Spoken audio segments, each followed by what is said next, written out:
This time on Safety Third, we'll be converting the E24 over to fully programmable ECU.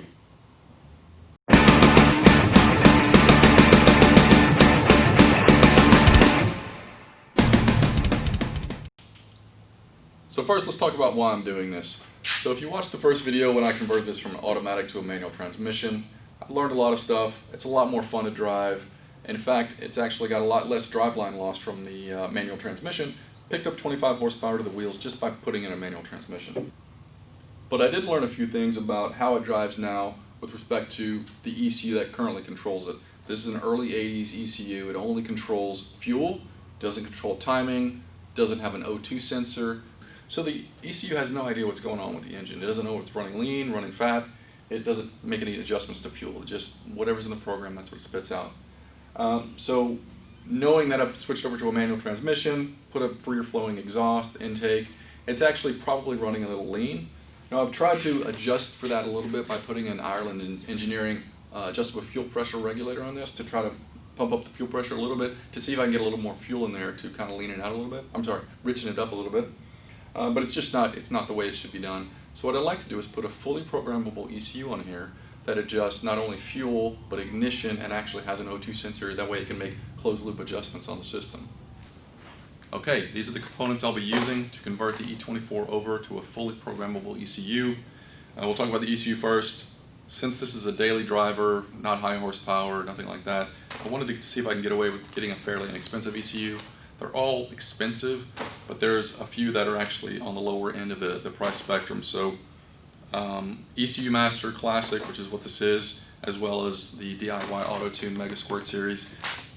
Comparable price range. I know you can get a very cheap MegaSquirt and put it together yourself, but I don't trust my soldering enough to put it in this car. I just don't trust myself putting together a full ECU to do that. So I wanted something that was assembled already, and I also wanted something fully sequential with respect to timing and fuel.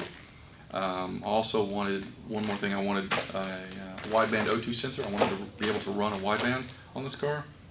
So all those inputs together, the MegaSquirt required an expansion card to get the full sequential. They also required additional hardware to be able to run the wideband O2 sensor. So fully assembled, wideband, full sequential. This is actually cheaper than a MegaSquirt altogether. So for what I needed, this is the cheapest I can get.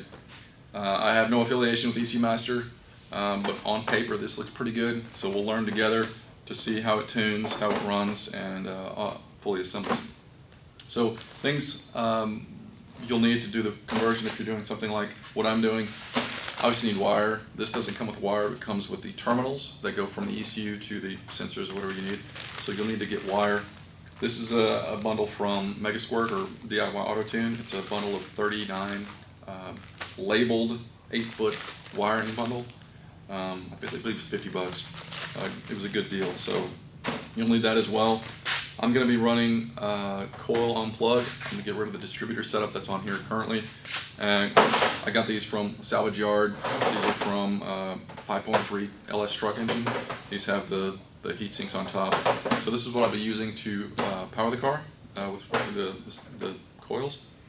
I got all the connectors and whatnot for all about 80 bucks, 40 bucks a bank. It was a good deal. I'll also be putting an idle air control motor on this car. It doesn't have one currently. I took this from an M50 BMW engine, mid-90s to 2000 I believe. So this is a standard 3-wire idle air control motor. We'll be putting that on there as well. Throttle body, something specific to this model, these early 80s M30 engines, is the throttle body only had sensors for fully closed and fully open. There's no variable resistor in the throttle body currently. So the ECU has no idea of how much this is open. So what I'm doing is upgrading, using a US spec throttle body that has not only the switches that fully closed, fully open, but it's also got a variable resistor that was fed to the transmission for control. So I'll be using these three are the switches essentially, and these three are for the variable resistor inside. So I'll be swapping this out for the one I've got, just so I can use the variable resistor in here as a throttle position sensor to feed into the ECU. This was about 60 bucks at the salvage yard. Fuel injectors, these are the old Bosch, early 80s fat Bosch units. I'll be upgrading to just some brown Bosches. These are the newer style, essentially, a lot newer than what's on here. These are 315cc's, I believe, came off of Volvo. Got these off of eBay for about 55 bucks for a set of 6, so it's not so bad. Now, for full sequential fuel and ignition, you'll need to actually get a cam angle sensor and adapt it to the M30 engine. On the car currently, there's a crank angle sensor, and I believe in the first video, if you saw the first video of me converting it from an automatic to a manual, it's the two sensors that are on the bell housing. One just looks at the teeth count on the ring gear of the flywheel, and the other is essentially a crank angle sensor, which you'll need to make it full sequential so that ECU knows what cycle the engine's at, whether it's exhaust or compression. You'll need to get a cam angle sensor adapter kit, which is what this is. This is from Magnus Racing. Magnus Racing team out of Finland. Basically it's an adapter plate that fits on the front of the engine. When you remove the distributor, take off the rotor, and this goes in its place. And on the cam is this little, I don't know if you can see that, but it's essentially this bolts of the cam, and as the cam spins, the sensor that's connected to here picks up the signal and sends it to the ECU. Now you'll need to go to the salvage yard, which is what I've done, to pick up a cam angle sensor from an M50 series type engine. There are two types. There's the kind here that's the 90-degree cam angle sensor, and there's also a straight one. Got it here because there's not very much room on the front of this engine where the distributor currently is. You want to get the 90-degree because this will run into the probably a fan or the radiator as you put it in. So if you can help it, grab the 90-degree one for the cam angle sensor. So once this installs and feed this into the ECU, we'll be able to convert to fully sequential injection. Another couple things I picked up from the salvage yard, just an ejector harness from BMW. I believe it was the same series of engine that I got. The sensors as well as the idle air controller. This was like 10 bucks. Instead of using what's on there, I'm going to take the current wiring harness fully off before I put any of this new stuff in. So instead of hacking up the old one, I'm just use new wiring and wire it to the ECU. Something specific to my car is this is an early 80s setup BMW, which means that it's got an external fuel pump. There is no fuel pump in the current gas tank. It's essentially just a siphon. It's a tube that feeds into the external fuel pump. Well, mine's making noises, so I need to upgrade it anyway. So what I like to do is actually convert to an internal fuel pump setup, which is on the later E24, E28 versions of these cars. And so what I've done is picked up Airtex fuel. Let's see what this is. E81480H. But essentially, this is the fuel sender type unit that's in later E24s and E28s. This assembly currently has a low pressure fuel pump that feeds into the external fuel pump of my car. But what I'm going to do is convert it over to an in-tank high pressure fuel pump. And I've gone to DeatschWerks, it's about 100 bucks on Summit, to remove this, replace with the DeatschWerks, and have a internal fuel pump on my system. Now, this is a DW100, which is the lower flowing of the two. Actually, I guess they have quite a bit. But they have the DW100 and the DW200. The 100, which is what this is, flows less. I think it's 140 liters per hour, which is more than what I need for this car. So I'm not really worried about surpassing the capacity of this fuel pump. The DW200, which flows 255 liters per hour, pulls a lot more current than this does. This is the DW100, and I think it pulls like 8 amps. The other one's like 14 amps. So since this is old wiring, 30-year-old wiring, I didn't want to distress it too much. So I went with the smaller fuel pump to not really stress the wiring. And I believe that's it. I'm sure as we put it together, we'll find we'll need more stuff. But as of right now, I think this is the main components that we'll need to convert this over to full sequential, fully programmable ECU. Let's get started. Okay, a quick overview of the BMW M30 engine. First thing you may notice is how long it is. It's a 3.5 liter inline 6. It stretches from literally maybe 1.5 inches from the firewall to maybe 1/2 inch off the radiator. So it's a very long engine. Once we remove the distributor cap and put the cam angle sensor adapter plate from Magnus on there, and we may pick up another inch of clearance, we'll see. Maybe we can add an electric fan sometime in the future. But it's a very long engine. There's plenty of room in here on this side to add the coil packs. I'll have to make fabricate some sort of bracket for it to hold the coil packs, but I think I've got enough room as long as I remove the intake, probably somewhere over here. Remove the mass airflow sensor. Actually, this is going away because the classic ECUmaster ECU actually has a built-in mass air pressure sensor in it, so I'll just use that. Get rid of this mass airflow unit and free up a little bit of room in here. I have to fabricate piping, obviously, but shouldn't be too hard. I'll try to reuse the starting circuit, which is terrible in this car. Currently, it starts terrible. The ECU doesn't know what's going on. There's this hot wire system that once you start the car, essentially, it restricts an orifice on the bottom side of this starting circuit, and it doesn't work at all for me. It starts terribly. It sounds like a diesel running on 3 cylinders. It's terrible. After about a minute or so, it smooths out, sounds great, but this whole starting circuit on this engine doesn't work at all. It's terrible. So that's one thing I'm hoping to get done when I put the new programmable ECU on there, is to actually get a good start out of this. It's just not acceptable at this time. Has nothing to do with the transmission swap. It's just the circuit really doesn't work right now. The old fat body style Bosch injectors are about the same length as my new ones, so I shouldn't have to shim the fuel rail up too much, but we'll see once we dig into it. Also, here are the 2 sensors that are on the bell housing from the last video. If you watched the last video of the conversion to manual, these are the 2 sensors that are on the bell housing. One is for crank angle sensor, and the other is for the teeth on the flywheel. So these 2 will get fed into the ECU as well, plus the cam angle sensor to give us full sequential. But that's the basic layout of it. It's not very difficult as far as having to move stuff around. Everything's here, accessible. The only thing I can see that might be a little bit of trouble is it looks like this engine has about 5 different temperature sensors and or switches. There's 1, 2, 3, 4, 5. Now, why do we have 5 sensors? I have no idea, but I'm going to try to get rid of all of them but one. We'll see how that goes. And that's basically it. That's the outline of the engine. The first thing we'll probably do is dig into the fuel system, go to the back of the car, pull out the old stuff, put in the new stuff to make sure that all works correctly before we start digging in the front of the car and removing parts. So let's get started on the back of the car first. Okay, here's a fuel pump assembly after modification. Put the DeatschWerks fuel pump on there, wired it in. From a donor car, I actually had to get this fuel sender unit, which is from the later E28 and E24 series or chassis. This is my original sender unit, fuel level sender. As you can see, there's no pump at all. It's literally just the fuel sender float, and the external fuel pump is underneath the car by the passenger rear tire. So this is the modified assembly. I went ahead and already put the fuel lines on. I figured it'd be a little easier.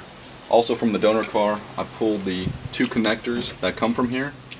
In fact, I already soldered up this one to my original harness assembly because the connector on here wasn't the same as this one here. It's actually a new plug. Same color wires, so no issue there. And this I pulled from the donor car as well, which goes into the fuel pump power. I went ahead and just soldered in longer extension wires. What I plan on doing is feeding it through the top of the tank instead of trying to fiddle with connecting everything as it's in. I'm going to see if it's a little easier just to feed it through over the fuel tank. Some of you may ask why I didn't just grab this assembly from the donor car. This earlier car has a spin-on style connector. You can kind of see here, instead of the later style which had studs built into the gas tank. So this is not that type. I had to get the earlier kind. But my donor car, where I grabbed the fuel sender as well as the connectors, was the older style. I'm sorry, the newer style with the studs. So I had to use this assembly instead. So that's it. I'll feed it through and we'll go from there. Okay, we're under the car. Thought I'd show you a quick look. Please excuse the dirt, but this is the feed line that goes, currently the feed line that goes into the fuel pump, from the fuel pump through this line here, through the fuel filter, out the fuel filter, into the hard line that goes up to the engine. This is the return soft line that's on the top of the tank now. I'll feed the new lines through, I'll pull these out, feed the new lines through to the top of the fuel tank and feed them into here, and just go directly into the fuel filter. Okay, here we are underneath the car again. Fed the lines over the tank. These two are coming from the tank here. And here's the electric wire that goes to the fuel pump. Basically I fed this into the fuel filter, comes out of the fuel filter here, and back up to the engine in this hard line here. And then the return line I just fed back up into the top of the tank. And what I did was that you could see the fuel filter, external fuel filter has been removed. I basically just tapped into the wires here, put my wires that I ran from the fuel pump to the old wires from the external fuel pump, just spliced them together. Same color as actually on the connector, so real easy. And that's it. Okay, here we are. The fuel sender and fuel pump assembly has been installed. Fed the lines, including the fuel lines themselves and the electrical connector on the top of the tank. Went fine actually, no problems there. Connected the two connectors here. The only modification I actually had, I say modification, the only slight modification I had to do was actually rotate the worm gear. The worm gears that hold the fuel pump on the assembly, I had to rotate those slightly because the knuckle of them were on that thick part of the assembly, and it was too thick to get in the hole. So after I rotated them, I just had to get it to the thin part of the assembly and fed it in just fine. But there it is. Let's start up the car, see if it works.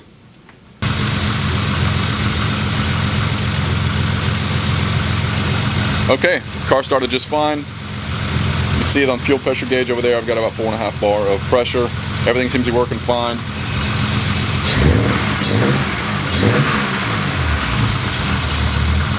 Seems to be okay. The reason why I did this first is I wanted to make sure that that part of the assembly was actually installed correctly. Now in the future when I put the ECU on, wire everything up, I won't have to worry about the back half of the car when I'm troubleshooting, which I'm quite certain there's going to be troubleshooting. So now I can just forget about the back half of the car and just concentrate on the wiring here and the ECU itself, and know that the fuel pump's been wired in correctly. So that's it. Let's start tearing some shit up.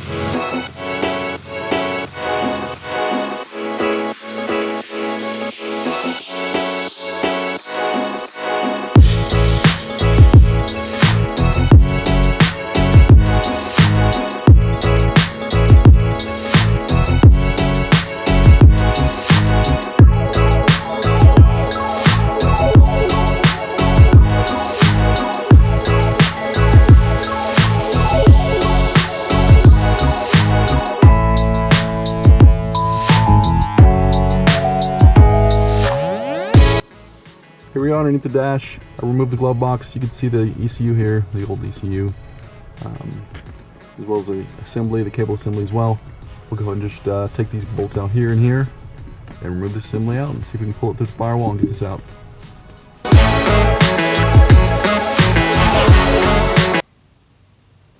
It's out. There's no going back now. Actually, I really didn't cut any of the wiring harness. I could put it back in if I wanted to. Nothing broke, surprisingly. It's all came out in one unit, just a lot of disconnections. Here's the old ECU, got that out as well. Coil, distributor, plugs, intake filter, mass airflow sensor, injectors, the fuel rail rather. The intake, I actually took this out because I needed access to underneath it. There's actually an injector, fuel injector on the other side of this that actually feeds during the idle or the startup sequence. So I think that might be what my issue is as far as the terrible starting that I've got. I don't even know if this injector works correctly. So what I plan on doing is actually building a block-off plate for this, since we're going to a fully programmable ECU. So I needed access to under here anyway. That's why I decided to take the entire intake off. Hard to get to underneath. Get these bolts on the other side of the head. Very difficult to get to. You'll scratch yourself up in your arm trying to get underneath there. But use wobblers and extensions and little shorty wrenches. You should be able to get it out okay. But that's the only reason I took this off, was so I can get access to some of that stuff I needed to. Everything else came out okay. No issues. One thing that really surprised me was I've only had the car for about 2 years, and when I took the intake off, the valves are super clean. I don't use fuel cleaner or anything like that. I use the cheapest gas I could find, and those valves are seriously clean. So I'll put a picture on there so you can see, but yeah, very surprising. I didn't realize. I don't know if the previous owners has had the head off. Probably. It's got 173,000 miles on it, so it's a fairly old engine. For the valves to be that clean, the head must have been off at some point. But he did a great job, he or she. The ports in there are actually very smooth as well. I don't know if there's been a head job or as far as port and polish, but very surprised, pleasantly surprised on the way the valves look and the intake, and there's no carbon buildup. So thanks for watching. I hope you learned a little something, and join me next time when we start throwing new parts at the E24. See you next time.